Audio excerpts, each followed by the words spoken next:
Okay, folks, I just got back from voting, and it was actually kind of fun because the social distancing place things were in the line, and so instead of not having anything to do in line, you actually got to monitor whether or not you were far enough away from each person. So it was actually kind of fun. It was almost like sort of a voting hopscotch. Don't move on your square until the other person's moved on. I kind of enjoyed it. Plus, I also bought myself at Best Buy the other day some $10 headphones that I managed to get for practically free. I had a coupon coming, and they also give you a or a discount if you pick up stuff in the store. So make sure you take advantage of that if you're ever shopping at Best Buy. Don't get the shipping option if you can go pick it up in the store because they may give you a discount on it. I got $4 off. So I got these little headphones, and they're not headphones you can talk into. They're just headphones you can listen on, but they're Bluetooth headphones that connected up with my cell phone. And so while I was waiting in line, I was able to listen to the Scott Adams podcast that I normally listen to. So anyway, the reason I'm recording today is because my next topic has to do with voting. And it has to do specifically with a mix of voting and religion. So I almost put this under Don't Take This as Gospel, but I wanted to kind of bring it out now because it's kind of time sensitive. And also because I've got some Don't Take This as Gospel episodes in the can already, and I don't want to push those out, and I can't really go back and renumber them. So I'm just going to go ahead and do this video separate, and it has to do with, does your faith, and hold on a second, let me readjust this a little bit. Should your faith stop at the voting booth? Now, there's two misconceptions that people have about separation of church and state. Part of the misconception comes on the secular side, and part of the misconception comes on the Christian side, or, well, not necessarily. Well, I will be addressing stuff from more of a Christian angle. You go ahead and take the lessons that I tell you and apply that to your own faith or lack of faith as it is. I mean, if it's a lack of faith, you're not going to really run into much with this, unless it's to change your mind about, religious people voting. But one of the things that drives me crazy is how there are some religious persons and even some entire religious sects, the Jehovah's Witness would be a good example, who believe that Christians should not vote. Now, I wrote a blog post about this, and I'll put the link to it in the video description. But the idea that Christians should not vote is just kind of strange. I don't know where it comes from. And I know that back in early Christianity, church and state were much more separate than even they are today, because the Christians, they were more of a cult. Christianity started out as a cult and then developed into more of the organized religion that you see today. And as a cult, they didn't really have political influence. Political influence of Christianity didn't really start until the Emperor Constantine converted in probably around 300 or something AD. And his acceptance of Christianity and his making it the official religion of the empire is what really drove Christianity to a huge amount of prominence throughout the Roman Empire. So, the idea, from that point forward, the idea of Christianity and politics merging became sort of a science and a negotiation that had to take place over time. But I want to just focus right now on just the basic concepts of, if you're a Christian, should you vote at all? Or if you're a person of faith, this may not be specific to Christianity so much, but if you're a person of faith, should you vote at all? Well, from the Christian perspective, Jesus said when asked about taxes, render unto Caesar's what is Caesar's, and render unto God what is God's. Now, people mostly focus on the render unto God what is God part. But rendering unto Caesar what is Caesar, what really belongs to Caesar when you live in a democratic society such as ours? Well, the first thing you owe, of course, is taxes. So yes, you are supposed to pay your taxes, and Romans 13 affirms this. But the other thing that a democratic society needs from you as a citizen is your vote. I mean, think about it. A democratic society runs on votes. And so if there was nobody voting, then the society would break down. You wouldn't be able to make any decisions. You wouldn't be able to appoint people to make decisions. You wouldn't be able to, set policies. You wouldn't be able to, approve referendums or disapprove. You wouldn't be able to approve or disapprove candidates. You wouldn't be able to do anything if nobody voted. So what a society needs from you, what Caesar needs from you, is not just your money in the form of your taxes. It also needs your opinion. It also needs your vote. It needs to know what you think about public policy. So I would say that as a Christian, or even as a person of faith, you owe the government that you live in your vote. That's something your government needs from you, and you as a citizen have an obligation. Not a legal obligation. I mean, not all. There are some countries, by the way, like Australia, that actually force you to vote, or else you pay a fine. And I first learned about that from a Jehovah's Witness. He said, in Jehovah's Witnesses in Australia, all they do is they just pay the fine every year, or every 2 years, however often they hold their elections. But my view is that if you are a person living in a society that is democratic, one of the things that your society needs from you is your opinion, your thoughts, your ideas on how the government should be run. And the way that you make that possible is through voting. So on a very, very generalized basis of your duty to your country, I believe that yes, you should vote, as whether you're a person of faith or not. Now, the other thing is, of course, you're a believer. Non-believers are going to vote. Non-believers are going to impose their will on yours. And let's be clear. And I'm going to put this in the a link to this in the video description as well. All laws enforce morality. All laws are value judgments that people have felt so strongly about that they see the need to force those value judgments on everyone, bar none.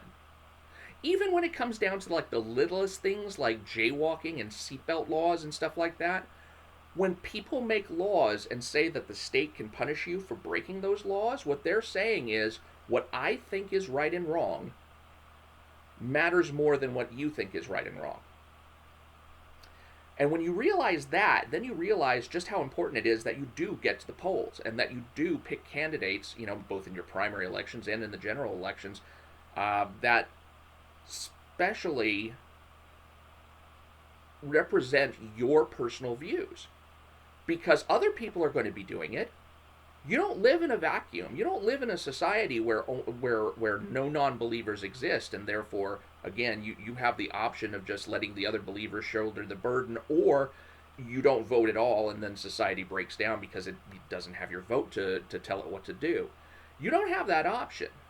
So as a person, as a human being, as a citizen of this country, you need to make your voice known because everyone else around you is going to be making your voice known. Okay, so that being said, given that you should vote, and again, I would refer you for more reasons to the link that's in the video description to my blog post. Given that you should vote, how do you vote? And here's where the separation of church and state comes in, and here's where people saying, well, if you vote your faith, you're trying to force your morals on me or something. But again, and I again refer you to the link that I'll put in the video description. It's an excellent. I think it's by Jeff Jacoby. I got to go look it up, but it's by Jeff Jacoby that says, yes, we do legislate morality. People are going to be pushing their views on you. You've got to push your views out there the same way. You have every right to do it the same way they have every right to do it. Whatever view they're willing to push, they're pushing it on the polls, and they're pushing it to the extent that they're going to force you to comply. So, yeah, you need to stand up and push back. Now, should you push back from a religious basis? And my answer to that is, who cares? Who cares what is the basis for your opinion? Who cares whether your vote comes from your faith or just from your own personal ideas? Now, when you think about it, how long has Christianity been around? 2,000 years? How long has Judaism been around? 4,000 years? How long has Hinduism been around? 6,000 years? These religions are ancient, and they have these ideas and concepts and views of morality and how a society should be run that people have subscribed to for thousands of years. Why shouldn't you vote that at the polls as opposed to, say, just whatever the hell you happen to think? Which is what the non believers are voting. The non believers are voting on the basis of, who knows what. Now, maybe they've done some philosophical or ethical reasonings. Maybe they've done some, research into political history and social history. Maybe they know things about psychology and sociology. But all in all, it's all this, this is their opinion. They've distilled it all down into their personal opinion, and, you find other secular people, and they're going to disagree, of course. So, if this secular person, who is not relying on things that are 2,000, on wisdom that is 2,000, 4,000, 6,000 years old, if that person is able to push their views on you at the poll, why wouldn't you want to be a channel for this ancient wisdom that's thousands of years old at the polls instead? Why wouldn't you want to bring that into your society through your vote? And of course, if you disagree with, certain aspects of the 2,000, 4,000, 6,000 years of wisdom, or if you, just don't think that applies to a secular society, then you're free to leave that out as well. That's your opinion, and it's just as valid as the non-believer opinion down the street. But I also want to caution you about one thing. There is a prayer that is particularly there is particular affection and importance for this prayer in Christianity, and that prayer is called the Our Father. It goes, Our Father who art in heaven, meaning God, of course. Hallowed be thy name. Your name is holy. Thy kingdom come. Thy will be done on earth as it is in heaven. Now, because of the rhyme scheme that falls under this, our will, thy kingdom come, thy will be done on earth as it is in heaven. I mean, listen to that for a second. It almost sounds like a limerick. Our Father who art in heaven, hallowed be thy name. Thy kingdom come, thy will be done on earth as it is in heaven. It's almost a limerick.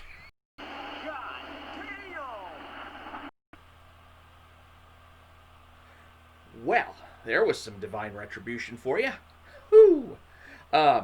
Actually, what just happened there was right when I was laughing it up about the limerick stuff, I had a guest come over who arrived a half hour early. I actually thought I could fit this video in time. So I went ahead and I did a little bit of video editing there. And I did that through XSplit Video Editor. Let me go check that real quick and see if that is indeed... Yes, XSplit Video Editor. It is a free utility over at xsplit.com. Go check that out if you get a chance.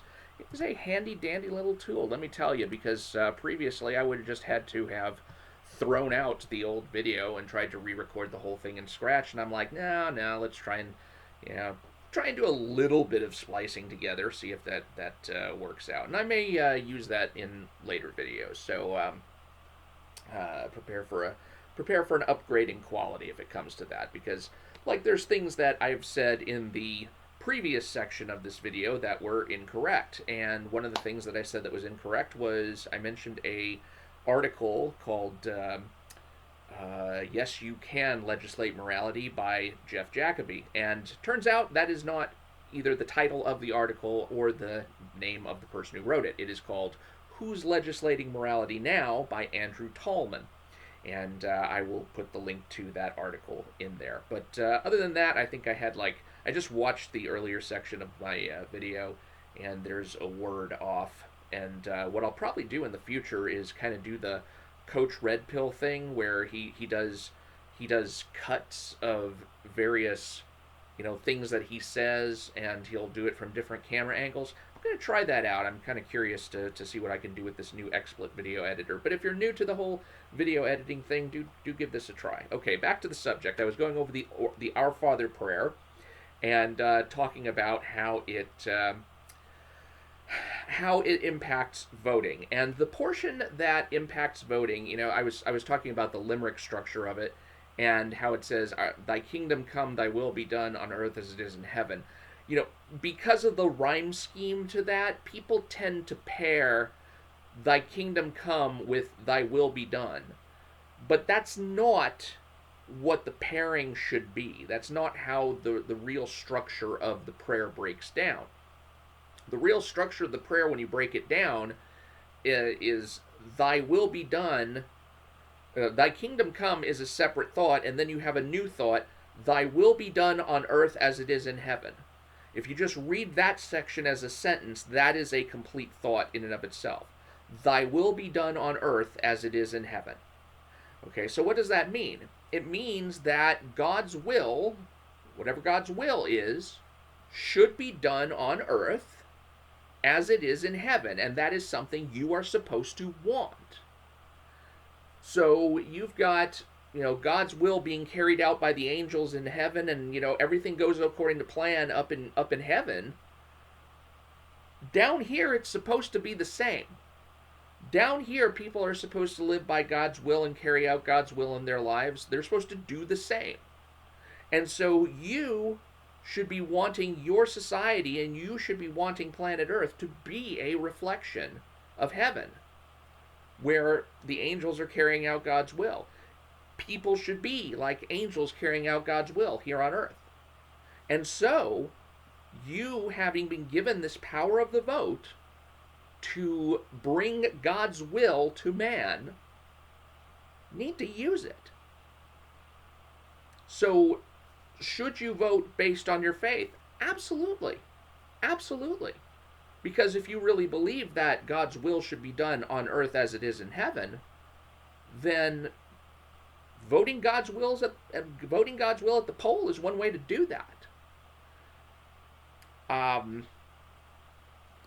So when it's basically, bottom line, yes, you absolutely should vote because your government needs you to vote, and you're supposed to do, insofar as it is moral and right, you're supposed to do what your government needs from you. And number two, because non-believers are voting. And number three, yes, you should allow your faith to impact your vote. Absolutely. Because not only are the non-believers casting their ballots based on who knows what, and can do it based on anything. They can do it based on science. They could do it based on, and science changes from time to time in terms of trying to get things right that previously got wrong.